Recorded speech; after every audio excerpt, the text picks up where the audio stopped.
അഭിമാന പോരാട്ടമാണോ എന്നാണ് ചോദ്യം. തീർച്ചയായിട്ടും അഭിമാന പോരാട്ടമാണ്, അത് ജീവൻ മരണ പോരാട്ടമാണ് എന്നുള്ളതാണ്. ഞാൻ ഇത് പറയുന്നതിന് മുമ്പ് ഇന്നിപ്പോൾ പ്രതിപക്ഷ നേതാവിൻ്റെ 7 ചോദ്യങ്ങളുണ്ടായിരുന്നു. അതുമായി ബന്ധപ്പെട്ട പ്രതിപക്ഷ നേതാവ് ചില കാര്യങ്ങളൊക്കെ വിശദീകരിക്കാൻ ശ്രമിക്കുകയും ചെയ്യുന്നുണ്ട്. ഇതിൽ പ്രതിപക്ഷ നേതാവ് പറഞ്ഞ ഒരു ഫാക്ച്വലി ഇൻകറക്റ്റായ കാര്യം ഒരു ഫാക്ട് ചെക്ക് ചെയ്തുകൊണ്ട് ഞാൻ ഈ വിഷയത്തിലേക്ക് വരാം. അതിലൊന്ന്, ഈ മുഖ്യമന്ത്രിയുടെ സോഷ്യൽ മീഡിയ കൈകാര്യം ചെയ്യുന്നവർക്ക് മാസം 80 ലക്ഷം രൂപ കൊടുക്കുന്നു എന്നായിരുന്നു പ്രതിപക്ഷ നേതാവ് പറഞ്ഞത്, വി.ഡി. സതീശൻ. ഞാനതൊന്ന് പരിശോധിച്ചു. അത് ഫാക്ട് ചെക്ക് വേണമല്ലോ സ്വാഭാവികമായും. അങ്ങനെയാണെങ്കിൽ ഇതൊരു വലിയ കണക്കാണ്. 80 ലക്ഷം രൂപ ആശാവർക്കർമാർക്ക് ശമ്പളം കൂട്ടിക്കൊടുക്കാനില്ലാത്ത സാഹചര്യത്തിൽ 80 ലക്ഷം രൂപ ഒരു മാസം കേരളത്തിലെ മുഖ്യമന്ത്രിയുടെ സോഷ്യൽ മീഡിയ പ്ലാറ്റ്ഫോമുകൾ കൈകാര്യം ചെയ്യുന്നവർക്ക് കൊടുക്കുന്നുണ്ടെങ്കിൽ അതൊരു വലിയ വാർത്തയാണ്. അപ്പോൾ അതൊരു വാർത്തയാക്കാമല്ലോ എന്ന് കരുതിയാണ് ഞാനത് പരിശോധിച്ചത്. ഞാനത് പരിശോധിച്ചപ്പോൾ എനിക്ക് കിട്ടിയ വിവരം ഞാൻ പറയാം. യഥാർത്ഥത്തിൽ പബ്ലിക് റിലേഷൻസ് വകുപ്പാണ് മുഖ്യമന്ത്രിയുടേതടക്കമുള്ള സാമൂഹിക മാധ്യമ പ്ലാറ്റ്ഫോമുകൾ കൈകാര്യം ചെയ്യുന്നവരെ കരാറടിസ്ഥാനത്തിൽ നിയമിച്ചിരിക്കുന്നത്. പത്രത്തിൽ നോട്ടിഫിക്കേഷൻ നൽകി ഇത് സ്ഥിര നിയമനമല്ല എന്ന് പ്രത്യേകം പരാമർശിച്ചാണ് ഈ നോട്ടിഫിക്കേഷൻ വഴി ഈ അപ്പോയിൻമെൻറ്റ് നടത്തിയിരിക്കുന്നത്. 12 പേരാണ് ആ കൂട്ടത്തിലുള്ളത്. ആ 12 പേർക്ക് കഴിഞ്ഞ മാസം വരെ കിട്ടിയ ശമ്പളം 6,67,290 രൂപയാണ്. 6,67,290 രൂപ. പ്രതിപക്ഷ നേതാവ് പറഞ്ഞത് 80 ലക്ഷം രൂപ പ്രതിമാസം എന്നാണ്. അങ്ങനെയാണെങ്കിൽ അത് തെറ്റാണ്. ഇനി മാസം തെറ്റിപ്പോയി, അത് വർഷമാണെങ്കിൽ ഓക്കെ. കാര്യം അത് കണക്കൂട്ടി വരുമ്പോൾ ഒരു പക്ഷേ 12,7,84 അല്ലെങ്കിൽ 12,6,72 ഏകദേശം 80 ലക്ഷത്തിനടുത്ത് വരും എന്നുള്ളതാണ്. പക്ഷെ അവിടെ ആണെങ്കിൽ ഒരു കുഴപ്പമുണ്ട്. കാര്യം കർണാടകയിൽ സിദ്ധരാമയ്യ എന്ന കർണാടകയുടെ മുഖ്യമന്ത്രി പ്രതിമാസം ഇതേ സോഷ്യൽ മീഡിയ പ്ലാറ്റ്ഫോം കൈകാര്യം ചെയ്യാൻ ഏൽപ്പിച്ചിരിക്കുന്നത് ഒരു സ്വകാര്യ ഏജൻസിയാണ്. ആ സ്വകാര്യ ഏജൻസി ഒരു മാസം പ്രതിഫലമായി കൈപ്പറ്റുന്നത് 54 ലക്ഷം രൂപയാണ് ഒരു മാസം കർണാടകയിൽ. അതായത് 6 മാസം കൊണ്ട് 3,18 ലക്ഷം രൂപ സിദ്ധരാമയ്യ എന്ന കർണാടകയിലെ കോൺഗ്രസ് മുഖ്യമന്ത്രിയുടെ സോഷ്യൽ മീഡിയ പ്ലാറ്റ്ഫോം കൈകാര്യം ചെയ്യുന്നതിനായി കൈപ്പറ്റിയിരിക്കുന്നു. അവിടെയാണ് മാസം 6,67,290 രൂപ കൈകാര്യം ചെയ്യുന്ന സോഷ്യൽ മീഡിയ പ്ലാറ്റ്ഫോമിനെ കുറിച്ച് പ്രതിപക്ഷ നേതാവ് പറഞ്ഞത്. ഞാനിപ്പോഴും വിശ്വസിക്കുന്നു പ്രതിപക്ഷ നേതാവ് കള്ളം പറഞ്ഞതല്ല. പ്രതിപക്ഷ നേതാവിന് അതിനകത്തൊരു അബദ്ധം പറ്റിയതായിരിക്കും. മാസം എന്നുള്ളത് മാറിപ്പോയതാവാനാണ് സാധ്യത, അത് വർഷമായിരിക്കാനാണ് സാധ്യത. അവിടെയാണെങ്കിലും ഈ വ്യത്യാസമുണ്ട് എന്ന് മാത്രമാണ് ഞാൻ സൂചിപ്പിച്ചത്. ഇതെന്തിനാണ് ഞാൻ പറഞ്ഞതെന്ന് വെച്ചാൽ, ഈ തെരഞ്ഞെടുപ്പിലുടനീളം നമ്മൾ കാണുന്ന ഒരു പ്രചരണ തന്ത്രം എന്ന് പറയുന്നത് ഇത്തരത്തിലൊരു കൺഫ്യൂഷൻ സൃഷ്ടിക്കുക, ഒരു ആശയക്കുഴപ്പം സൃഷ്ടിച്ചുകൊണ്ട് വോട്ടർമാർക്കിടയിൽ ഒരു സ്വാധീനം ഉണ്ടാക്കാൻ കഴിയുമോ, ഒരു ഭരണവിരുദ്ധ വികാരം ഉണ്ടാക്കാൻ ശ്രമിക്കുമോ എന്നുള്ളതാണ്. യഥാർത്ഥത്തിൽ ഞാൻ പറയുന്നു, ഓപ്പണായി തന്നെ ഞാൻ പറയുന്നു, ഒരു ഭരണവിരുദ്ധ വികാരം കേരളത്തിലെ 140 മണ്ഡലങ്ങളിലും സ്വാഭാവികമാണ്. കാര്യം 9 വർഷം കഴിഞ്ഞിരിക്കുന്ന ഒരു സർക്കാരിനെതിരെ അങ്ങനെ ഭരണവിരുദ്ധ വികാരം ഉണ്ടാവണമല്ലോ സ്വാഭാവികമായും. പക്ഷേ ആ ഭരണവിരുദ്ധ വികാരത്തിൻ്റെ പ്രതികരണം ഏറിയും കുറഞ്ഞു വിരിക്കും. അതിമാതിരി ഓരോ വിഭാഗങ്ങളിലും ഓരോ തരത്തിലായിരിക്കും ഉണ്ടാവുക. ഉദാഹരണത്തിന് നമ്മളിപ്പോൾ പെൻഷൻകാരുടെ കാര്യം പറഞ്ഞു. ഈ നിലമ്പൂർ മണ്ഡലത്തെ സ്വാധീനിക്കാൻ പോകുന്ന പ്രധാനപ്പെട്ട വിഷയങ്ങൾ എന്താണ് എന്ന് നമ്മൾ പരിശോധിച്ചാൽ, ഈ തെരഞ്ഞെടുപ്പിൽ UDF യഥാർത്ഥത്തിൽ ആ വിഷയങ്ങളെ അഡ്രസ്സ് ചെയ്തിട്ടില്ല. ഞാൻ ആൻറ്റോഗേഷൻ പറഞ്ഞുകൊണ്ട് യോജിക്കുന്നു. തുടക്കം മുതൽ തന്നെ ഞാൻ പറയുന്നു, അവിടെ വന്യജീവി ആക്രമണമാണ് നിലമ്പൂരിലെ പ്രധാനപ്പെട്ട വിഷയമായി അവർ എടുക്കേണ്ടിയിരുന്നത്. ഒരുപക്ഷേ പ്രതിപക്ഷ നേതാവ് അത് മനസ്സിലാക്കിയതുകൊണ്ടാവാം വന്യജീവി ആക്രമണത്തിൽ പരിക്കേറ്റവരുമായി ബന്ധപ്പെട്ടുകൊണ്ട് ഒരു പരിപാടി തന്നെ വെച്ചിരുന്നു. പക്ഷേ ആ പരിപാടിക്കൊന്നും വലിയ മീഡിയ അറ്റൻഷനോ വലിയ രീതിയിൽ അവിടെ ഒരു പ്രചാരമോ കിട്ടിയില്ല എന്നാണ് ഞാൻ മനസ്സിലാക്കുന്നത്. അതൊക്കെ ഒരു വലിയ ക്യാമ്പയിനായി മാറേണ്ടതാണ് ആ മണ്ഡലത്തിൽ. അവിടെ അതൊരു വലിയ പ്രചരണമാക്കി മാറ്റാൻ പറ്റിയില്ല. അതിനു പകരം അവർ ഭയന്നു പോയത് എന്താണെന്ന് വെച്ചാൽ, പെൻഷനിന് 2 മാസം കുടിശ്ശികയെ ബാക്കിയുള്ളൂ. പെട്ടെന്ന് പെൻഷൻ കിട്ടുന്നത് കഴിഞ്ഞ തവണത്തിലെ തിരഞ്ഞെടുപ്പിനെ പോലെ തിരിച്ചടിക്കുമോ എന്ന് ഭയന്നതുകൊണ്ടാണ് UDFൻ്റെ കൺവെൻഷനിൽ വെച്ച് KC വേണുഗോപാൽ ഈ പെൻഷനെ കടന്നാക്രമിക്കാൻ ശ്രമിക്കുന്നതും അതിനെ കൈക്കൂലി, കുടിശ്ശികയുടെ കാര്യത്തിൽ കൈക്കൂലി എന്ന ഒരു പരമാബദ്ധം പറയുന്നതും. അതിനെ LDF വളരെ സക്സസ്ഫുള്ളി, വളരെ വിജയകരമായി പ്രതിരോധിച്ചു എന്ന് മാത്രമല്ല, അത് പ്രതിരോധിക്കാൻ നിന്ന ഷാഫി പറമ്പിലിനെയും PC വിശ്വനാഥിൻ്റെയും എല്ലാ വാദങ്ങളെയും പൊളിച്ചെടുക്കുന്നതാണ് നമ്മൾ കണ്ടത്. അതിലിപ്പോൾ മുന്നിട്ട് നിൽക്കുന്നത്, പെൻഷൻ വിവാദത്തിൽ മുന്നിട്ട് നിൽക്കുന്നത് LDF ആണെന്ന് നിസ്സംശയം പറയാം. എന്നാൽ അതേസമയം വന്യജീവി ആക്രമണവുമായി ബന്ധപ്പെട്ട വിഷയത്തിൽ അത് ഒരു സാഹചര്യം അവിടെ സൃഷ്ടിക്കപ്പെട്ടു.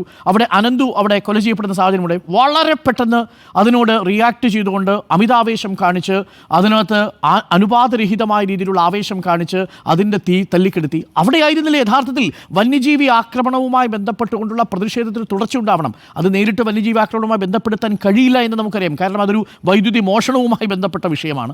അതൊരു പന്നിയെ കെണിവെച്ച് ബിസിനസ് നടത്തുന്ന ഒരു വിഭാഗം ആളുകളുടെ പ്രശ്നമാണ്. ആ പ്രശ്നത്തിലും അവിടെ വഴിതെറ്റിപ്പോയി എന്നുള്ളതാണ്. പക്ഷേ ഇപ്പോഴും ഞാൻ മനസ്സിലാക്കുന്നത് ഈ മണ്ഡലത്തിൽ കണക്കുകൾ വളരെ നിർണായകമാണ്. സ്റ്റിൽ ഈ മണ്ഡലത്തിൽ വളരെ ഡിസിസീവാണ്. ഓരോ വോട്ടും നിർണായകമാണ് എന്ന് തന്നെയാണ് എൻ്റെ പക്ഷം. അവിടെ ഏതെങ്കിലും തരത്തിൽ LDF ഒരു എഡ്ജ് ഉണ്ടെന്നോ UDF ഒരു എഡ്ജ് ഉണ്ടെന്നോ ഞാൻ പറയില്ല. കാരണം PV അൻവർ എന്ന് പറയുന്ന ഒരു ഫാക്ടർ അവിടെ കിടക്കുന്നു എന്നുള്ളതാണ്. ഒന്നുകിൽ PV അൻവർ ഒരു സ്പോയിലർ ആവും, അതല്ലെങ്കിൽ PV അൻവർ ഒരു നേരത്തെ യൂസഫ് പദൻ പറഞ്ഞതുപോലെ പ്ലെയർ ഓഫ് ദി സീരീസ് ആവും. പക്ഷേ പ്ലെയർ ഓഫ് ദി സീരീസിന് ഒരു പ്രശ്നമുണ്ട്. ഇപ്പോൾ നമ്മൾ IPL കഴിഞ്ഞ കളി എടുക്കുകയാണെങ്കിൽ IPL സായി സുദർശനാണ് പ്ലെയർ ഓഫ് ദി എമർജിംഗ് സീസണായിട്ട് കണക്കാക്കപ്പെട്ടത്. പക്ഷേ സായി സുദർശൻ കളിച്ച ടീം IPL ഫൈനലിൽ കപ്പടിച്ചില്ല. IPL കപ്പടിച്ചത് നമ്മുടെ റോയൽ ചലഞ്ചേഴ്സ് ബാംഗ്ലൂരുമാണ്. പക്ഷേ ഗുജറാത്ത് ടൈറ്റൻസിൻ്റെ പ്ലെയറായ സായി സുദർശനാണ് പ്ലെയർ ഓഫ് ദി എമർജിംഗ് സീസണായി മാറുന്നത്. എന്ന് പറഞ്ഞതുപോലെയാണ് PV അൻവറിൻ്റെ കാര്യം. പ്ലെയർ ഓഫ് ദി മാച്ച് ആവും, ഒരുപക്ഷെ വിജയിച്ച് കയറുമോ എന്നുള്ളതാണ് ഒരു പ്രധാനപ്പെട്ട ചോദ്യം. കാര്യം അവിടെ വിജയിച്ച് കയറണമെങ്കിൽ ഒരു 60,000 വോട്ട് പിടിക്കാതെ നിങ്ങൾക്ക് വിജയിച്ച് കയറാൻ കഴിയും. അപ്പോൾ ത്രികോണ മത്സരമാണെങ്കിലും വേണ്ടി വരും. കാര്യം എന്ന് വെച്ച് കഴിഞ്ഞാൽ 1,72,000 വോട്ടുകളാണ് കഴിഞ്ഞ തവണ പോൾ ചെയ്യപ്പെട്ടത്. 1,72,000 വോട്ടാണ് പോൾ ചെയ്യപ്പെട്ടത്. 5% എല്ലാ ഉപതെരഞ്ഞെടുപ്പുകളിലും നിങ്ങൾ തൃപ്പൂണിത്തുറ നോക്കിക്കോളൂ, തൃക്കാക്കര നോക്കിക്കോളൂ, അതേപോലെ പുതുപ്പള്ളി നോക്കിക്കോളൂ, ചേലക്കര നോക്കിക്കോളൂ, പാലക്കാട് നോക്കിക്കോളൂ, ഒരു 5% ഡിക്ലൈൻ പല ഉപതെരഞ്ഞെടുപ്പുകളിലും നമുക്ക് കാണാം. അങ്ങനെ 5% കുറവ് ഉണ്ടാവുകയാണെങ്കിൽ 1,72,000 നിന്ന് ഒരുപക്ഷേ അത് 1,65,000 ചുരുങ്ങിയേക്കാം. 1,65,000 ചുരുങ്ങിയാൽ നമ്മളത് കമ്പയർ ചെയ്ത് 2016 അവിടെയാണ് വളരെ പ്രധാനപ്പെട്ട ഒരു കണക്കുള്ളത്. 2011 ആര്യാടൻ മുഹമ്മദ് നേടുന്ന 66,300 വോട്ട്, എനിക്കൊന്ന് 331 മറ്റോ ആണ്. ആ വോട്ടിനേക്കാൾ 5 വർഷം കഴിയുമ്പോൾ മകൻ നേടുന്നത് കേവലം 23 വോട്ടാണെന്ന് ആലോചിക്കണം. 66,331 എന്ന ആര്യാടൻ മുഹമ്മദിൻ്റെ വോട്ടിനോട് കേവലം 23 വോട്ട് മാത്രമേ ആര്യാടൻ ഷൗക്കത്തിന് കൂട്ടിച്ചേർക്കാൻ പറ്റിയിട്ടുള്ളൂ. എന്ന് പറഞ്ഞാൽ ആര്യാടൻ മുഹമ്മദ് പോലും 2011 ഉമ്മൻചാണ്ടിക്ക് അനുകൂലമായിട്ടൊരു ട്രെൻഡ് ഉണ്ടാവുമ്പോൾ അന്ന് ഉമ്മൻചാണ്ടി സർക്കാർ വരുന്ന തിരഞ്ഞെടുപ്പിൽ 2011 നേടുന്ന വോട്ട് എന്ന് പറയുന്നത് 66,351 അന്ന് തോമസ് മാത്യു നേടിയതാവട്ടെ 60,000-ലധികം വോട്ടുകളാണ്. അതവിടെ കിടക്കുന്നൊരു ബേസ് വോട്ടാണ്. അതിന് തൊട്ട് മുമ്പ് നടന്ന തെരഞ്ഞെടുപ്പിലാണ് ശ്രീരാമകൃഷ്ണൻ 69,000-ഓളം വോട്ടുകൾ പിടിക്കുന്നത്. ആ വോട്ടുകളിലാണ് യഥാർത്ഥത്തിൽ CPM-ൻ്റെ കണ്ണ്. അപ്പോൾ 1,72,000 വോട്ട് പോൾ ചെയ്തില്ലെങ്കിൽ പോലും 1,65,000 വോട്ട് പോൾ ചെയ്യപ്പെട്ടാൽ അതിൽ 69,000 വോട്ട് പിടിക്കുകയാണെങ്കിൽ അത് സ്വരാജിനെ സംബന്ധിച്ച് ഒരു അനുകൂലമായ ഘടകമാണെന്നുള്ളതാണ് CPM-ൻ്റെ കണക്കുകൂട്ടൽ. പക്ഷേ ഇവിടുത്തെ ഒരു അപകടം എന്ന് പറയുന്നത് ഇവിടെ PV അൻവർ പിടിക്കാൻ പോകുന്ന വോട്ടുകൾ ഏതായിരിക്കും? അതാണല്ലോ ഏറ്റവും പ്രധാനപ്പെട്ട പ്രശ്നം. ഇപ്പോൾ എന്തുകൊണ്ടാണ് ജമാഅത്തെ ഇസ്ലാമിയുമായി ഒരു ബാന്ധവത്തിന് VD സതീശനും UDF-ഉം തീരുമാനിക്കുന്നത്? അതിൻ്റെ പ്രധാനപ്പെട്ട കാര്യം അവിടെ ഒരു 3,000 മുതൽ 4,000 വോട്ട് കേഡർ വോട്ടായിട്ട് ഒറ്റയടിക്ക് പോരുക. ഒറ്റയടിക്ക് ഒരു പ്രശ്നമുണ്ട്. 4,000 വോട്ടേ ഉള്ളൂ.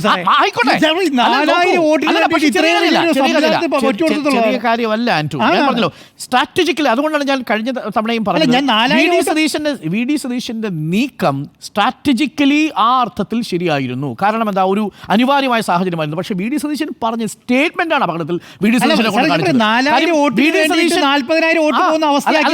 അത് ഞാൻ കണക്ക് പറയാൻ പോവാ. എന്താണെന്ന് വെച്ച് കഴിഞ്ഞാൽ VD സതീശന്റെ കണക്കൂട്ടൽ വളരെ കൃത്യമാണ്. കാര്യം അവിടെയുള്ള പ്രധാനപ്പെട്ട പ്രബലമായ വിഭാഗങ്ങൾ ഇതാ. ഹിന്ദു വിഭാഗത്തിൻ്റെ വോട്ട് ഏറെക്കുറെ UDF-നും LDF-നും വീതിച്ചു പോകുന്നു. കുറച്ച് വോട്ട് 12,000 വോട്ടൊന്നും കിട്ടത്തില്ല BJP-ക്ക് എന്നുള്ളതാണ് ഞാനിപ്പോഴും മനസ്സിലാക്കുന്നത്. ഏറിപ്പോയ 5,000-6,000 വോട്ട് ഒരു പക്ഷേ BJP-ക്ക് കിട്ടിയേക്കാം ഹിന്ദു കമ്മ്യൂണിറ്റിയുടെ ഇടയിൽ നിന്ന്. ബാക്കിയുള്ള വോട്ടുകൾ വീതിച്ചു പോകുമ്പോൾ അവിടെ ഏറ്റവും പ്രബലമായ വിഭാഗം എന്ന് പറയുന്നത് ഏതാ? പ്രബലമായ വിഭാഗം EK സുന്നി വിഭാഗമാണ്. അതായത് മുസ്ലിം വിഭാഗങ്ങൾക്കിടയിൽ ആ EK സുന്നി വിഭാഗങ്ങൾക്കിടയിലുള്ള വോട്ട് പൂർണ്ണമായിട്ടും ആർക്ക് കിട്ടില്ലെന്ന് വളരെ വ്യക്തമായിട്ട് UDF-ന് അറിയാം. അതിൽ ഒരു ചെറിയ ശതമാനം വോട്ട് എങ്ങോട്ട് പോകും? സ്വാഭാവികമായും PV അൻവറിന് പോകാനുള്ള സാധ്യതയുണ്ടെന്ന് അവർ ഭയക്കുന്നു. അത് കഴിഞ്ഞാൽ പിന്നെ വരുന്നതാണ് AP വിഭാഗം വോട്ട്. ആ AP വിഭാഗം വോട്ടും കഴിഞ്ഞ തവണ ആർക്ക് കിട്ടിയിരുന്നു? PV അൻവറിന് കിട്ടിയത് കൊണ്ടാണ് 81,000-ലേക്ക് അത് കുതിച്ചു വരുന്നൊരു സാഹചര്യം ഉണ്ടായത്. അപ്പോൾ ആ വോട്ടുകളും പോവുകയാണെങ്കിൽ പിന്നെ ബാക്കി അവശേഷിക്കുന്നത് കുറച്ച് മുജാഹിദീൻ വോട്ടുകളാണ്. മുജാഹിദീൻ വോട്ടിൽ സിംഹഭാഗവും 2016-ലും 2021-ലും പോയിരിക്കുന്നത് PV അൻവറിനാണ് എൻ്റെ വിശ്വാസം. അങ്ങനെ മുജാഹിദീൻ വോട്ടിൽ 18,000-ഓളം വോട്ടുകൾ അവിടെയുണ്ട്. അപ്പോൾ ആ വോട്ടുകളിൽ നമുക്ക് ഉറപ്പില്ല. അപ്പോൾ ഉറപ്പിക്കാവുന്ന കേഡർ വോട്ടുകൾ എന്ന് പറഞ്ഞാൽ 4,000 വോട്ടാണ്. ഇത്തവണ SDP അവിടെ സ്ഥാനാർത്ഥി നിർത്തുകയും ചെയ്തിട്ടുണ്ട്. ആ വോട്ടുകളിൽ നിന്നും ഷിഫ്റ്റ് ചെയ്യാനുള്ള സാധ്യതയും കുറവാണ്. അവർ തദ്ദേശ തെരഞ്ഞെടുപ്പിന് നോക്കിയാണ് സ്ഥാനാർത്ഥി നിർത്തിയിരിക്കുന്നത്. അപ്പോൾ VD സതീശൻ്റെ കാൽക്കുലേഷൻ ആ അർത്ഥത്തിൽ ആ ഒരു എമർജൻസി സാഹചര്യത്തെ മുൻനിർത്തിക്കൊണ്ടാണ് VD സതീശൻ ഈ കാൽക്കുലേഷൻ നടത്തുന്നത്. പക്ഷേ പിഴച്ചുപോയത് ജമാഅത്തെ ഇസ്ലാമിക്ക് കൊടുത്ത സർട്ടിഫിക്കറ്റാണ്. അത് തിരിച്ചടിച്ചപ്പോൾ അത് വലിയ വിവാദമാക്കി മാറ്റി LDF. അത് വിവാദമാക്കി മാറ്റിയപ്പോൾ സംഭവിക്കാൻ പോകുന്നത് എന്താ? മുജാഹിദീൻ വിഭാഗം വളരെ കൃത്യമായിട്ട് പറഞ്ഞു, ഞങ്ങൾക്ക് ഈ വിഷയത്തിൽ ജമാഅത്തെ ഇസ്ലാമി നയം മാറ്റി എന്ന നിലപാടിനോട് യോജിക്കാൻ കഴിയില്ല എന്നുള്ള കൃത്യമായ സ്റ്റാൻഡ് എടുത്തു എന്ന് പറഞ്ഞാൽ അവിടെ നിന്നുള്ള വോട്ടുകളിൽ ഒരു ഭൂരിപക്ഷം UDF കിട്ടേണ്ടിയിരുന്ന വോട്ടുകൾ പോലും ആ ഘട്ടത്തിൽ തെന്നിമാറി. അത് ആന്റോ അഗസ്റ്റിൻ പറഞ്ഞത് കറക്റ്റാ. പക്ഷേ ലീഗ് അവിടെ വളരെ കൃത്യമായി പണിയെടുക്കുന്നുണ്ടെന്നേ. അതാണ് ഞാൻ പറഞ്ഞത്, EK സുന്നി വിഭാഗത്തിന്റെ വോട്ട് മാറുമോ എന്നുള്ളതാണ് ചോദ്യം. നിലവിൽ EK സുന്നി വിഭാഗത്തിന്റെ വോട്ട് വളരെ കുറച്ചേ ഷിഫ്റ്റ് ചെയ്യാൻ സാധ്യതയുള്ളൂ എന്നാണ് ഗ്രൗണ്ടിൽ പറയുന്ന കാര്യം. അതിൻ്റെ കാരണം എന്ന് പറഞ്ഞാൽ മുസ്ലിം ലീഗിലെ വളരെ പ്രധാനപ്പെട്ട നേതാക്കൾ പറയുന്നൊരു കാര്യം, അടുത്ത തദ്ദേശ തിരഞ്ഞെടുപ്പിൽ നിലമ്പൂർ മുനിസിപ്പാലിറ്റിയിലടക്കം 2020 അവസ്ഥ ഉണ്ടാകാതിരിക്കണമെങ്കിൽ, കോൺഗ്രസ് കാലുവാരാതിരിക്കണമെന്നുണ്ടെങ്കിൽ ആര്യാടൻ ഷൗക്കത്തിനെ മണ്ഡലത്തിൽ വിജയിപ്പിക്കേണ്ടത് ലീഗിൻ്റെ പ്രാദേശികമായ താല്പര്യമാണ്. അതിൻ്റെ അർത്ഥം 2026 ആര്യാടൻ ഷൗക്കത്താണ് സ്ഥാനാർത്ഥിയെങ്കിൽ ഇതേപോലെ ലീഗ് പ്രവർത്തിക്കുമെന്നല്ല. അതാണ് അവിടുത്തെ പൊളിറ്റിക്സ് വർക്ക് ചെയ്യുന്നത്. 2025 ഒക്ടോബർ നവംബർ മാസത്തിലെ തദ്ദേശ തെരഞ്ഞെടുപ്പിൽ ലീഗിന് വേണ്ടി കോൺഗ്രസ്സുകാർ പണിയെടുക്കണമെങ്കിൽ 2025 ഇവിടെ ആര്യാടൻ ഷൗക്കത്ത് വിജയിക്കണം. അതുകൊണ്ടാണ് ഈ പറയുന്ന ലീഗ് അവിടെ കൃത്യമായി പണിയെടുക്കുന്നു. EK വിഭാഗത്തിൽ നല്ല വോട്ട് കൃത്യമായിട്ട് UDF പോൾ ചെയ്യണമെന്ന് പറയുന്നത് ഇതാണ് നിർണായകമായ.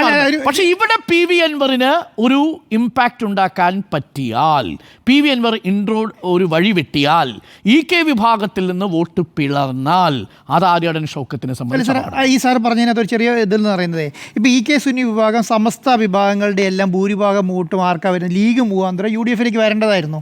ആ വരേണ്ടയോട് ഈ ജമാഅത്തെ ഇസ്ലാമിയുമായിട്ടുള്ള ബന്ധം കാരണം സ്പ്ലിറ്റ് ചെയ്യാനാണ് സാധ്യത കൂടുതൽ എന്നുള്ളതാണ്. ശരിക്കും പറഞ്ഞാൽ അതൊരു വലിയ ഒരു വോട്ട് ബാങ്കാണ്. 19 മുതൽ ഇവരുടെ വോട്ട് കിട്ടുന്നുണ്ട്, വലിയ വോട്ട് എനിക്ക് ഞാൻ സ്മൃതിയോട് യോജിക്കുന്ന ഒരു പോയിന്റ്. കാര്യം 2019 ഇതേ നിലപാടായിരുന്നു. 2024 ഉപതെരഞ്ഞെടുപ്പിൽ ജമാഅത്ത് ഇസ്ലാമിനെ ഒന്നും അങ്ങനെ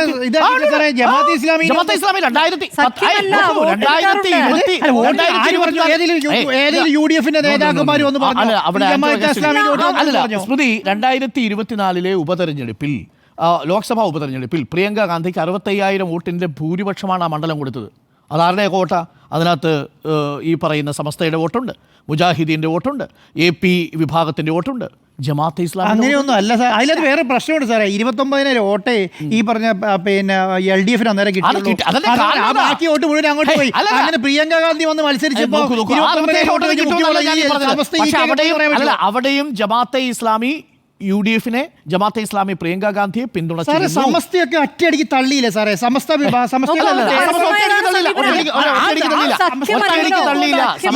ലീഗിന്റെ നിലപാട് ഉമർ ഫൈസി മുക്കല്ലേ പറഞ്ഞു? ഉമർ ഫൈസി മുക്കമാണെന്ന് തോന്നുന്നു അതിനകത്ത് പറഞ്ഞിരിക്കുന്നത്. പക്ഷെ മറുവിഭാഗം തള്ളിയിട്ടൊന്നുമില്ല. ഒരു വിഭാഗം ഞാൻ പറയുന്നത് അതിനകത്ത് ഒരു വിഭാഗം, എല്ലാ കാലത്തും ആ ഒരു വിഭാഗം വോട്ടൊന്നും ലീഗിന് കിട്ടുന്ന വോട്ടല്ല, ലീഗ് വിരുദ്ധ സമസ്ത വിഭാഗത്തിന്റെ വോട്ടാണ്. അപ്പോൾ ആന്റോ അഗസ്റ്റിൻ ഇത്രേ ഉള്ളൂ, കണക്കുകൾ നിർണായകമാണ്. ആ നിർണായകമാകുന്നത് EK വിഭാഗത്തിൽ എത്ര വോട്ട് ഷിഫ്റ്റ് ചെയ്യുമെന്നുള്ളതിനാണ്. മുജാഹിദീൻ വോട്ട് PV അൻവറിന് കുറേ ഉറപ്പിക്കാൻ സാധിക്കും. അതാണ് PV അൻവറിൻ്റെ ഒരു സാധ്യത എന്ന് PV അൻവർ കാണുന്നത്. PV അൻവർ ആ അർത്ഥത്തിൽ താങ്കൾ പറഞ്ഞതുപോലെ 20,000 മുകളിലേക്ക് വോട്ട് പിടിച്ചാൽ അത് ഏറ്റവും കൂടുതൽ ബാധിക്കാൻ പോകുന്നത് സ്വാഭാവികമായും ആര്യാടൻ ഷൗക്കത്തിനെ. പക്ഷേ ഒരു 15,000 വോട്ടിലേക്ക് അത് മാറിയാൽ, ഞാൻ ഇപ്പോഴും പറയുന്നു, കഴിഞ്ഞ തവണ പ്രകാശ് പിടിച്ച വോട്ട് കോൺഗ്രസിന് കൊടുക്കുന്ന ആത്മവിശ്വാസം ചെറുതല്ല. അതുകൊണ്ടാണ് അവർ പ്രാദേശികമായത് ചലിപ്പിച്ചുകൊണ്ടിരിക്കുന്നത്. കണക്കുകളുടെ അടിസ്ഥാനത്തിൽ ഞാൻ നേരത്തെ പറയുന്ന കാര്യം, ആദ്യം മുതൽ ഞാൻ പറയുന്ന കാര്യം, PV അൻവർ പിടിക്കുന്ന വോട്ടുകളിൽ LDF അനുകൂലമായി 2021 പോൾ ചെയ്യപ്പെട്ട വോട്ടുകളുണ്ട്. പ്രകാശിനെയും ആര്യാടൻ ഷൗക്കത്തിനെയും നിങ്ങൾ ഒരേ തുലാസിൽ തൂക്കണ്ട. ആ തുലാസൊക്കെ VV പ്രകാശിന്റെ വളരെ താഴെയാണ് ആര്യാടൻ ഷൗക്കത്ത്. കാരണം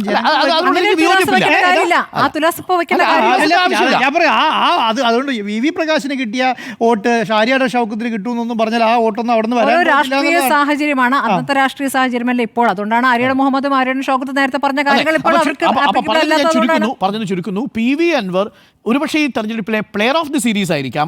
പക്ഷേ ജയിക്കുന്ന ടീം PV അൻവറിന്റെ ടീം ആയിരിക്കുമോ എന്നുള്ള കാര്യത്തിൽ എനിക്ക് സംശയമുണ്ട്.